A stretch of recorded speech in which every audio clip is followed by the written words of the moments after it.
ஹல்லேலூயா. ஆண்டவர் நம்மோடு இருக்கிறார். ஹல்லேலூயா. அவருடைய தயவு நம்மே இருக்கிறது, அவருடைய கிருபை நம்மே இருக்கிறது. அதுக்காக ஆண்டவருக்கு ஸ்தோத்திரம். இந்த காலை வேளையிலே இந்த 8ஆம் மாதத்திலே 2025 வருடம் 8ஆம் மாதத்திலே ஆண்டவர் கொண்டு வந்து சேர்ந்திருக்காங்க. ஆண்டவருக்கு நன்றி சொல்ல வேண்டும். அதற்காக தான் நம்ம நாளை அதிகாலை வேளையிலே நாம் வந்திருக்கிறோம்.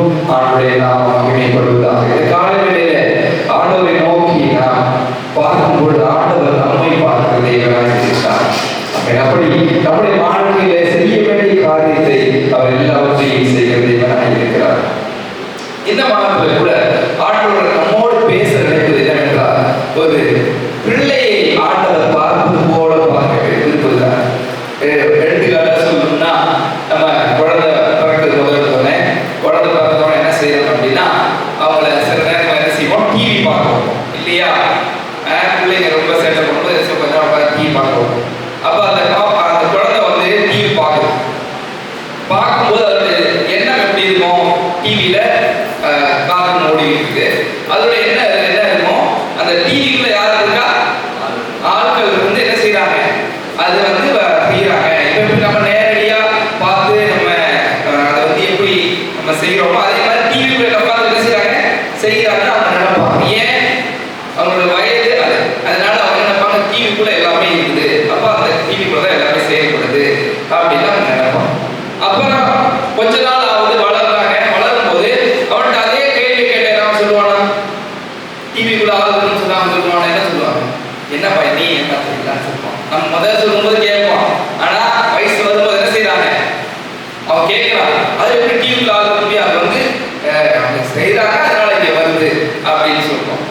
அப்புறம் கொஞ்ச நாள் வளர்ந்த பிறகு பார்த்தீங்கன்னா என்ன செய்வான்? டிவியில் இருக்கிற அனிமேஷன் அவனே என்ன செய்வான்? அவன் செய்யக்கூடிய அளவுக்கு மாறும். அந்த அனிமேஷன் அவனே செஞ்சு அதுக்குள்ள போடுற அளவுக்கு இப்போ உள்ள டெக்னாலஜி எல்லாம் வந்துச்சு. அப்ப அப்படி அவன் என்ன செய்யறான்? வளரும். அப்போ ஒரு குழந்தை என்ன செய்யுது அப்படின்னா, தன்னை அந்த காரியத்தை அறிந்து கொண்டு அதுக்கப்புறம் செயல்பட ஆரம்பிக்கும். சில நேரங்கள்ல அது என்ன செஞ்சிருக்கு அப்படின்னா, அதிகமான ஆர்வத்தில் என்ன செய்வாங்க? அந்த டிவியை நான் தான் உருவாக்குறேன்னு சொல்ற அளவுக்கு அந்த ப்ரோக்ராம் உருவாக்குறேன்னு சொல்லுவாங்க. அப்ப அதெல்லாம் என்ன அப்படின்னா, அவருடைய அறிவு வளர்ச்சியை காட்டுகிறது. உண்மையான காரணம் என்ன? அந்த டிவி ஓடுவதற்கான உண்மையான காரணம், டிவி எப்படி ஓடும்?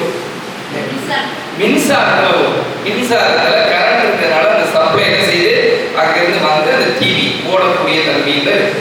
இதே மாதிரி நம்ம வாழ்க்கையிலும் சில காரியங்களை நாம் அறிந்து கொள்ள வேண்டும் என்று ஆண்டவர் விரும்புகிறார். ரோமர் 10ஆம் அதிகாரம் 2ஆம் வசனத்தை வாசிச்சு வச்சுக்கோங்களேன். ரோமர் 10ஆம் அதிகாரம் 2ஆம் வசனம். தேவனை பற்றி அவர்களுக்கு வைராக்கியம் உண்டென்று அவர்களை குறித்து சாட்சி சொல்லுகிறேன். ஆகிலும் அது அறிவுக்கேற்ற வைராக்கியமாக அல்ல. இயேசுவை பத்தி தெரியும், ஆனா அது அவங்களுக்கு ஏற்ற அறிவுள்ள அவங்க அதை தெரிஞ்சுக்கல. அதான் நான் சொன்னேன், ஆரம்ப காலத்துல ஆண்டவர் பத்தி இயேசுவை பத்தி மற்றவங்களுக்கு சொல்லுவாங்க. அப்ப கேட்கும்போது அவங்களுக்கு தோன்றது என்னன்னா, இயேசு ஒரு கடவுள் அப்படின்ற அந்த உணர்வு மட்டும்தான் இருக்கு. அதே மாதிரி சின்ன பிள்ளை சொன்னேன்ல, முதல்ல பார்க்கும்போது டிவில எல்லாம் ஓடுது அப்படின்ற உணர்வு அந்த பிள்ளைக்கு. அதே மாதிரி இவங்க என்ன செய்யறாங்க அப்படின்னா, இயேசுனா ஒரு கடவுள் அப்படின்ற உணர்வு என்ன செய்யுது? அவங்களுக்கு வராங்க. அப்ப அவங்க உள்ள வரும் பொழுது தான் அவருடைய அறிவுகள் தெரியுது. இயேசுனா யார்? அவர் எதுக்காக வந்தாரு? இயேசு எனக்காக எப்படி மரித்தாரு? என் பாவம் எப்படி போச்சு? அப்படின்ற உணர்வுகள் எல்லாம் எங்க வருது? இப்ப நம்ம இந்த டிவி அந்த வேதத்தை வாசிப்போம்லாம் ஆலயத்துக்கு வருவோம், அது தெரியாது. அப்படி உணர்வு அதிகமாகி தெரிந்து கொண்டதுக்கு அப்புறம் சிலர்கள் என்ன செஞ்சுறாங்க அப்படின்னா, எனக்கு எல்லாமே தெரிஞ்சிடும் அப்படின்னு நினைச்சுக்கிட்டு அவங்க என்ன செய்வாங்க? ஆண்டவரை எல்லாம் தெரிஞ்சுக்கிட்டேன், எல்லாமே புரிஞ்சுக்கிட்டேன் அப்படின்னு சொல்லிட்டு அவங்களுடைய அறிவினாலே செயல்படுவதாக இருக்கிறார்கள். அதாவது தன்னுடைய சுய காரியத்தினாலே செயல்படுவதாக இருக்கிறார்கள். ஆனா நம்ம நல்லா தெரிஞ்சுக்கணும், நம்ம அதை அப்படி அறிந்து கொள்ளவில்லை என்பதை புரிந்து கொள்ள வேண்டும். ஏன்னா நம்முடைய எண்ணங்கள் எல்லாமே ஆண்டவர் இப்படிதான் இருப்பாரு, இப்படிதான் செய்வாரு, இப்படிதான் இருப்பாருன்ற உணர்வு இருக்கும். ஆனா அது உண்மையான காரியம் அல்ல. அவர் எப்படிப்பட்டவர் என்றால், அகில உலகத்தையும் படைத்தவர், நம்ம உலகத்தையே படைத்தவர். அப்படிப்பட்டவரை உணர்ந்து கொள்ளணும் அப்படின்னா கொஞ்சம் கடினமான விஷயம் தான். ஒன்றும் இல்லை, நம்ம பாடி எடுத்துக்கோங்க. நம்ம பாடியில ஏகப்பட்ட நரம்புகள் இருக்கு. நம்ம நரம்பை எடுத்தாலே இங்கிருந்து டெல்லி வரைக்கும் போகும். நரம்புகளை ஒன்றா சேர்த்தா என்ன செய்யும்? இங்கிருந்து டெல்லி வரைக்கும் அந்த நரம்புகளை இழுத்து வைக்கிறோம். அவ்வளோ நரம்புகளை எங்க வச்சிருக்காரு? இந்த பாடியில் வச்சிருக்காரு. அப்ப ஆண்டவருடைய படைப்பு எப்படிப்பட்டது? இன்னும் என்ன செஞ்சிருக்காங்க? இந்த உடம்பை பத்தி இன்னும் புரிஞ்சுக்கல. நிறைய வியாதிகள் வந்தா எப்படி ஒவ்வொருன்னே தெரியல. அப்ப ஆண்டவர் எவ்வளோ கட்டுகளை நம்ம உடம்புல வச்சிருக்காரு. இந்த மனுஷனை படைச்சதுலேயே வச்சிருக்காரு. அப்ப எத்தனை உலகத்துல எத்தனைப்பட்ட அதிசயமான காரியங்கள் வச்சிருக்காரு. பாருங்க, கடல் என்ன செய்யுது? நம்ம கரைக்குள்ள வராதபடி ஆண்டவர் எல்லையை கொண்டு வச்சிருக்காரு. ஒரு இடத்துல பார்த்தீங்கன்னா ஹைட்டா இருக்கும், ஒரு இடத்துல கம்மியா இருக்கும். ஆனா அந்த இடத்துல அந்த கடலை எதை நிற்குது? இது இங்கதான் நிற்குது. அப்ப ஆண்டவர் எல்லைகளை கொண்டு வச்சிருக்காரு. அப்ப எவ்வளவு ஞானம் உள்ள தேவன். அப்படிப்பட்ட தேவன் நம்ம அறிந்து கொள்வது என்பது மிக கடினமான விஷயம். ஆனா சில காரியங்களை ஆண்டவர் நம்ம கற்றுக் கொடுத்திருக்கிறார். கடவுளுக்கு நான் யாரு, நான் என்ன பண்றேன் அப்படின்னு சொல்லி மனுஷனுக்கு கற்றுக் கொடுத்திருக்கிறார். அப்படி நமக்கு கொச்சம் கொடுத்திருக்கிற காரியத்துல ஒண்ணுதான் என்னது? இந்த வேதாகம். இந்த வேதாகமத்துல ஆண்டவர் பாருங்க, இந்த வருஷங்கள் நடந்த காரியங்களை நமக்கு ஒரு புக்கான கார்டு ஏற்படுத்தி கொடுத்திருக்காரு. அது புத்தகங்கள்ல எத்தனை பேர் எழுதிருக்காங்க?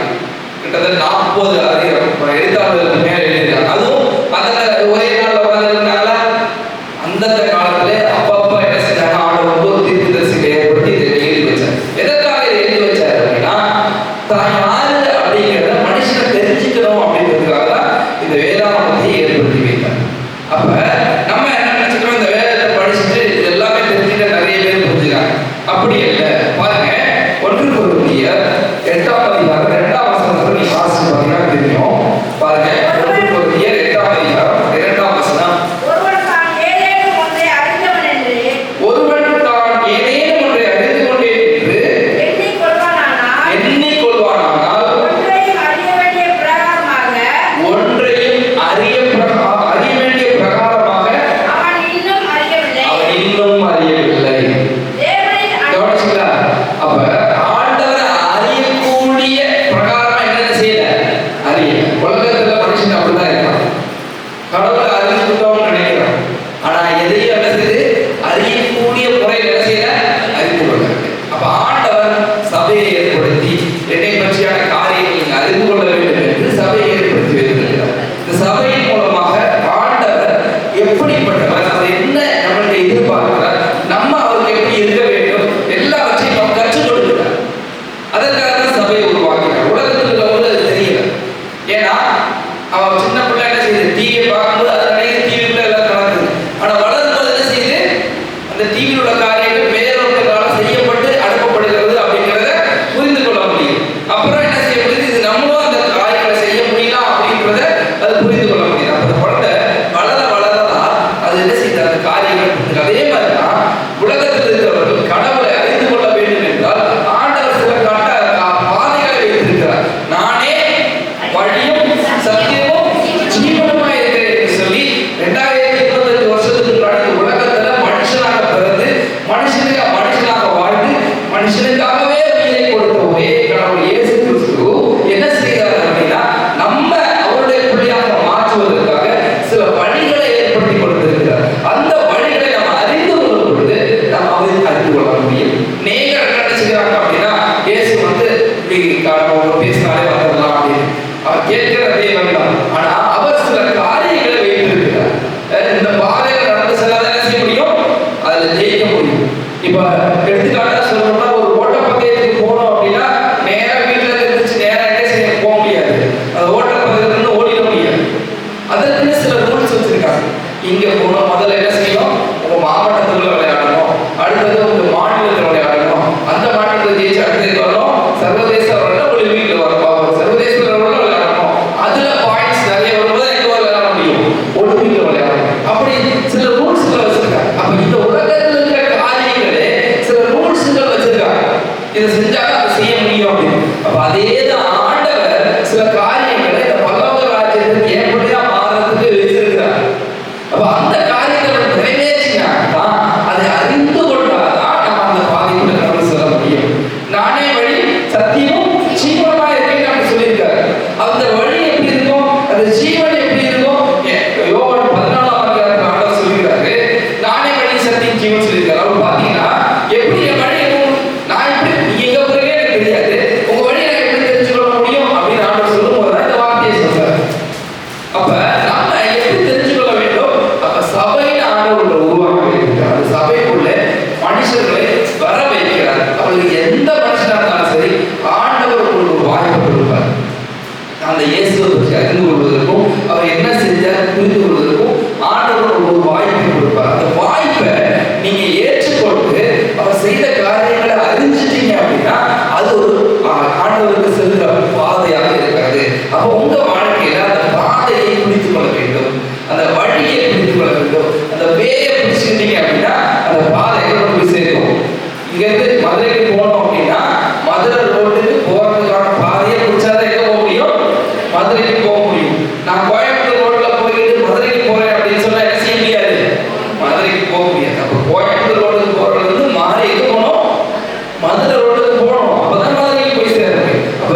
நிற்கும்.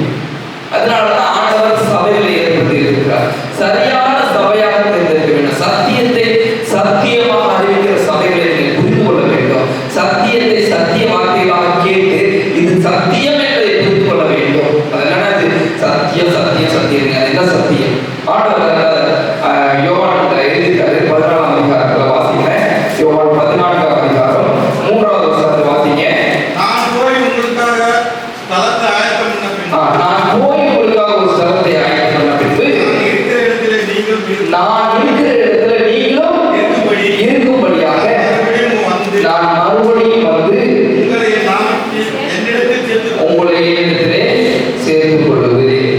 இந்த வசனத்தை நிறைவேற்றுகிற எந்த சபையாக இருந்தாலும் சரியான சபையாக இருக்கும். எப்படி அப்படின்னா நான் போய் அப்ப இயேசு உலகத்திற்கு வந்தா அப்படின்னு சொல்லக்கூடிய சபை.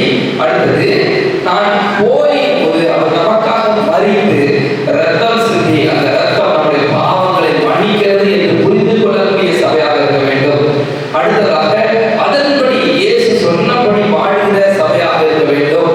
அடுத்ததாக அந்த சபையானது பரலோக ராஜ்யத்திற்கு மக்களை சத்தியத்தின் பிரகாரம் வசனத்தின்படி நடத்துவதாக இருக்க வேண்டும். வாயில வந்ததெல்லாம் சொல்லிக்கிட்டு அதை வசனம்னு சொல்லிக்கிட்டு இருந்தாங்கன்னா அது வசனம் அல்ல.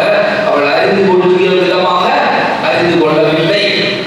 அப்ப அறிந்து கொள்ளுகிற விதமாக அறிந்து கொண்டால் இயேசுவை முழுமையாக பின்பற்ற வேண்டும். ஏன் அப்படின்னா பாருங்க, நம்ம இந்தியாவுக்கு வந்த தோமா ஆண்டவரை பார்த்து கேட்கிறான். 5வது வசனம் வாசிக்கல. தோமா அவரை நோக்கி ஆண்டவரே நீங்க போகிற இடத்தை அறியோமே.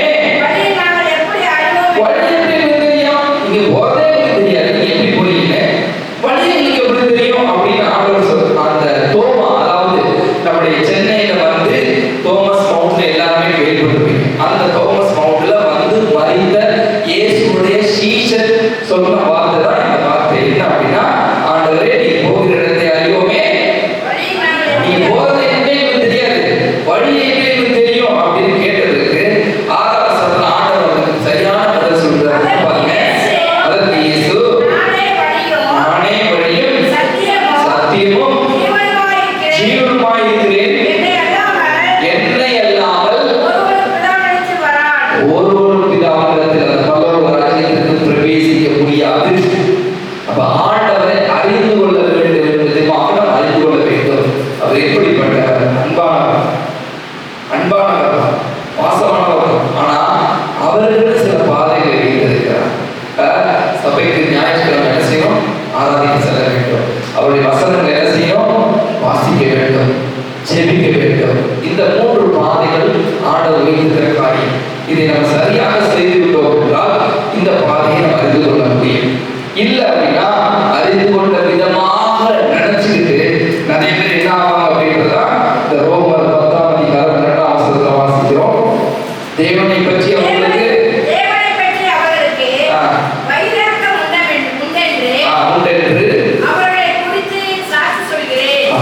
அப்புறம் என்ன செய்வாங்க?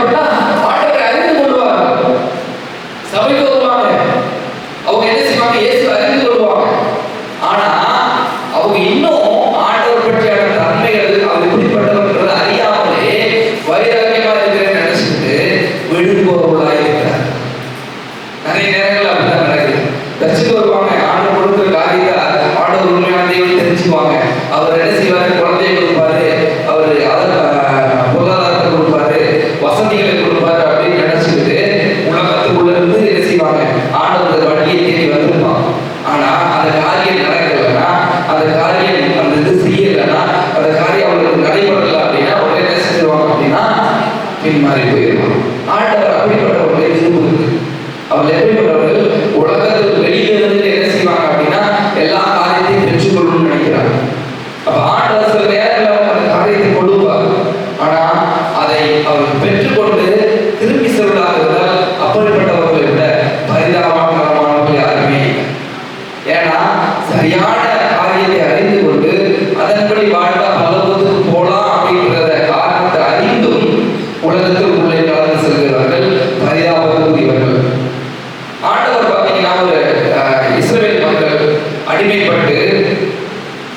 போயிருந்தாங்க அப்படின்னா அந்நிய நாட்டுக்குள்ளே அடிமைகளாக போயிருக்கிறார். அதுல 3 பேர் இருந்தாங்க. சாத்ராக், மேஷாக், ஆபேத்நேகோ அப்படின்னு 3 பேர் இருந்தாங்க அந்த அடிமைகள்ல. அப்ப அந்த ராஜா என்ன பண்ணிட்டாரு அப்படின்னா, அந்த நாட்டுல என்ன தவிர யாரையும் என்ன செஞ்சிடக்கூடாது, வணங்கக்கூடாது அப்படின்னு சொல்லி கட்டளை போடுறார். அந்த கட்டளைக்கு இந்த சாத்ராக், ஆபேத்நேகோ வந்து என்ன செய்யல அப்படின்னா கீழ்ப்படிக்கல. அவங்க எந்த சட்டத்தை கீழ்ப்படிச்சாங்கன்னா ஆண்டவருடைய சட்டத்துக்கு கீழ்ப்படித்தாங்க. என்னையே உனக்கு வேறு தேவர்கள் உண்டாயிருக்க வேண்டாம் அப்படின்னு சொல்றதுனால ஆண்டவர் தான் உலகத்தின் தெய்வம், மற்ற யாரும் தெய்வம் இல்லை. அரசாங்கத்துக்கு கீழ்ப்படிய வேண்டும், அரசாங்கம் சொல்லுகிற சட்டத்திற்கு கீழ்ப்படிய வேண்டும். ஆனால் ஆண்டவருடைய காரியம் வரும்போது என்ன செய்யக்கூடாது, அதுக்கு கீழ்ப்படியக்கூடாது. ஏன்னா ஆண்டவர் தான் நமக்கு முக்கியம். இவர்கள் எல்லாமே இதற்கு அடுத்தவர்கள். ஆண்டவருடைய காரியத்துக்கு முதல்ல கொடுக்கும் பொழுது ஆண்டவர்களை ஆசீர்வதிக்கிறது. அதனாலதான் பாருங்க, வட இந்தியாளர்கள் எல்லாம் எத்தனையோ காரியங்கள் அடிச்சு உதச்சு செய்ய சொல்லும்போது செய்யாம நீ என்ன கொண்டுக்கோ அப்படின்னு சொல்லக்கூடிய வைராக்கியம் அவங்களுக்கு இருக்கு அப்படின்னா அந்த வழியை அவங்க அறிஞ்சதுனாலதான் அதை செய்ய முடிஞ்சிச்சு. அப்ப அப்படி அந்த வழியை தெரிஞ்சுக்கிட்டோம் அப்படின்னா அந்த வழியை விட்டு விலகிடக்கூடாது. விலகுவதற்கு நிறைய காரியங்கள் வரும். அந்த காரியங்களை விட்டு நம்ம என்ன ஜீவனே போனாலும் சரி அந்த வழியை விட்டு விலகாமல் இருக்கலாம். இந்த உலகத்துல இருந்து வேணா நம்ம போயிடலாம், ஆனா நித்திய உலகத்துல நமக்கு உண்டு, ஸ்தலம் உண்டு, இடம் உண்டு. ஏன் அப்படின்னா ஆண்டவருடைய பொறுமையை பார்க்கிறார். உங்கள் ஜீவன் அவர்களுக்காக கொடுக்கும் போது அப்படிப்பட்ட காரியத்துல நீங்க செயல்பட்டதுனால ஆண்டவர் பல காரியங்கள் உங்களுக்கு அங்க வச்சிருக்கிறார். ஏன்னா அவர் அப்படித்தான் இருந்தார், அப்படித்தான் கட்சி கொடுத்து போனார்.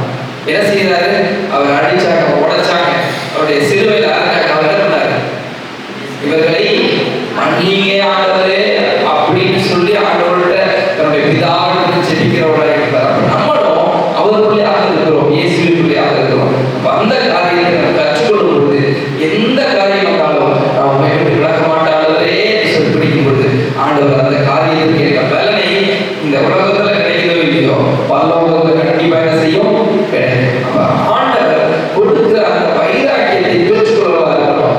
உலக பிரகாரமா இருக்கிற வைராக்கியம் அல்ல, அது எப்படிப்பட்ட வைராக்கியமா இருக்கும் சொல்லி அதை இருக்கு. ஆகிலும் அது அறிவுக்கேற்ற வைராக்கியமாக இருக்கிறது, இந்த உலகத்திற்கேற்ற வைராக்கியமாக இருக்கிறது. ஆனால் அதை பற்றி அறிந்து கொண்டு இயேசுவின் அன்பை பற்றி அறிந்து கொள்வது உலகத்தை பற்றி அல்ல, ஆண்டவரை பற்றியா வைராக்கியம் உள்ள வர வேண்டும் என்று நீங்க நினைக்க வேண்டும். ஏன் அப்படின்னா ஆண்டவரை பற்றியான வைராக்கியம் நினைப்பது ரொம்ப அவசியமான காரியம். ஏன் தெரியுமா, இந்த உலகத்துல பாருங்க, ஒரு காரியத்தை உருவாக்கலாம்னு வச்சுக்கோங்க, அது ஒரு காரியத்தை உருவாக்கிட்டாங்க அப்படின்னா அது எவ்வளவு பிரயோஜனமா இருக்குது. எடுத்துக்காட்டா சொல்லணும்னா மொபைல் எடுத்துக்கோம், கண்டுபிடிச்சாங்க.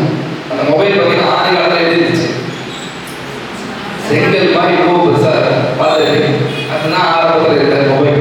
அப்புறம் என்ன செஞ்சு அது மாடிஃபிகேஷன் ஆகி இப்போ என்ன ஆயிடுச்சு, குட்டியா ஹேண்டில் ஆகிடுச்சு. இப்போ இன்னும் கொஞ்சம் மாடிஃபிகேஷன் ஆகிட்டு என்னன்னா மொபைல் வந்து கையில வாட்சிலேயே எல்லாத்தையும் கொண்டு வர மாதிரி எல்லாரும் வந்துச்சாங்க இல்லையா.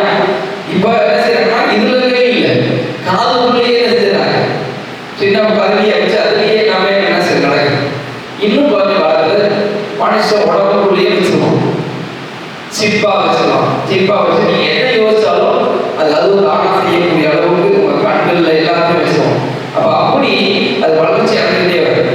உலகத்தில் உள்ள காரியங்களே பாருங்க, ஒரு காரியத்தை கண்டுபிடிச்சு அது இருந்துட்டே இருக்கு, வளர்ந்துகிட்டே இருக்கு. ஆனா ஆண்டோடைய காரியத்தை நம்ம அறிந்து கொள்ளும் போது நிறைய நேரங்கள் என்ன செய்யுது, அதை அப்டேஷன் பண்றதே அப்டேஷன் பண்ணணும்னு ஆண்டவர் விரும்புகிறார். அப்ப நீங்க உங்க வாழ்க்கையில இயேசுவை அறிஞ்சிட்டீங்க அப்படின்னா இன்னும் அவரை அறிந்து கொள்ள வேண்டும் என்ற உணர்வு இருந்துச்சு அப்படின்னா நீங்க இயேசுவை பற்றியான காரியத்தை முழுமையாக தெரிந்து கொள்ள முடியும். சர்ச்சில் போனேன், உட்காந்தே எந்திரிச்சு வந்தேன், பாட்டு பாட்டேன் அப்படின்னு நினைச்சீங்க அப்படின்னா நீங்க இன்னும் அறிந்து கொள்ளவில்லை என்றார். அநேக காரியங்கள் இருக்கிறது, வேதத்திலே சொல்லப்பட்ட காரியங்கள் இருக்கு. இந்த மாதத்துல அப்படிப்பட்ட காரியங்களை அறிந்து கொள்ள போகிறோம். ஆண்டவர் வைத்திருக்கிற அதிசயமான காரியங்களை ஆண்டவர் அறிய வைக்க போகிறார். ஹல்லேலூயா. அதனால இந்த மாதத்துல ஆண்டவர் சொல்கிறார், நம்ம அறிந்து கொள்ள விதமாக அறிந்து கொள்ள வேண்டும் என்கிறார். 8ஆம் அதிகாரம் 3ஆம் வசனத்தை வாசிங்க.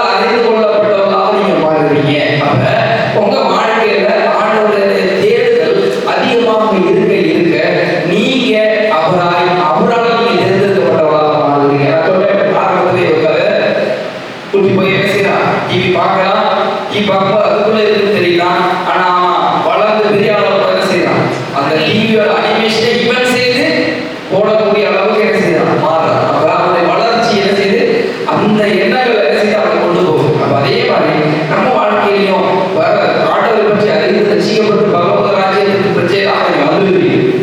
இயேசு அறிந்தவருடைய பாவத்தை மன்னிச்சு நீங்க செப்பான்னு சொல்லி அந்த உணர்வோடு அந்த சபையில் உட்கார்ந்து பொழுது, இந்த வார்த்தைகளை கேட்கும் போது, வசனத்தை படிக்கும் போது, ஜெபிக்கும் பொழுது இன்னும் தேவனை நீங்க அறிந்து கொள்ளுவீங்க. நீங்க தேவனை அறிய அறிய தேவனில் அன்பு பொருளானவனும் அவன் தேவனால் அறியப்பட்டிருக்கிறார். அப்ப நீங்க கடவுள் உலகத்தை படைத்த அண்ட சராசரங்களை உருவாக்கிற கடவுள் நான் என்ன செய்யப்பட்டிருக்கீங்க, அறியப்படுவதா இருக்கிறீங்க. இல்லைன்னா மூணாவது ஆளா உலகத்தோட உலகமா நீங்க வாழ்ந்து முடிச்சிருக்கீங்க. உலகத்தோட உலகமா நீங்க வாழ நினைக்கிறீங்களா? இல்ல இந்த அண்ட சராசரங்களையும் படைச்ச கடவுளை இது என் புள்ளன்னு தெரிஞ்சுக்கூடிய அளவுக்கு மாற போறீங்களா? அது உங்க கையில தான் இருக்குது. இந்த மாதத்துல அந்த அப்படிப்பட்ட காரியங்கள் அநேகரை கற்றுக்கொள்வோம். ஆண்டவர் நம்ம வாழ்க்கையில அவரை அறிந்து கொள்கிற காரியத்தை நம்ம அதிகமா ஆர்வப்படுவது, அவர் நம்மை அறிந்து கொள்ளக்கூடிய அளவுக்கு நாம் மாற போறோம். கண்களை மூடி நம்ம ஜெபம் பண்ணலாமா? தகவலே நன்றி ஆண்டவரே, உங்க தயவுக்காக நன்றி, உங்க கிருபைக்காக நன்றி இயேசுப்பா. உங்க பிரசன்னத்தால் நிரப்புங்க ஆண்டவரே. உண்மை அறிந்து கொள்கிற வழியிலே நாங்கள் அறிந்து கொள்ள உதவி செய்யுங்க. அடுத்த காலங்களுக்கு வாய்ப்பு பாதுகாத்து கொண்டு பாடுங்க. நன்மையான முடிச்சு கொடுங்க. இதை ஆசிரியர் எப்படி வழியில் அறிந்து கொள்ள உதவி செய்யுங்க. இயேசுவின் நாமத்தில் பிதாவே. ஆமென். ஹல்லேலூயா. ஆண்டவரே நாமம் மகிமைப்படுவதாக.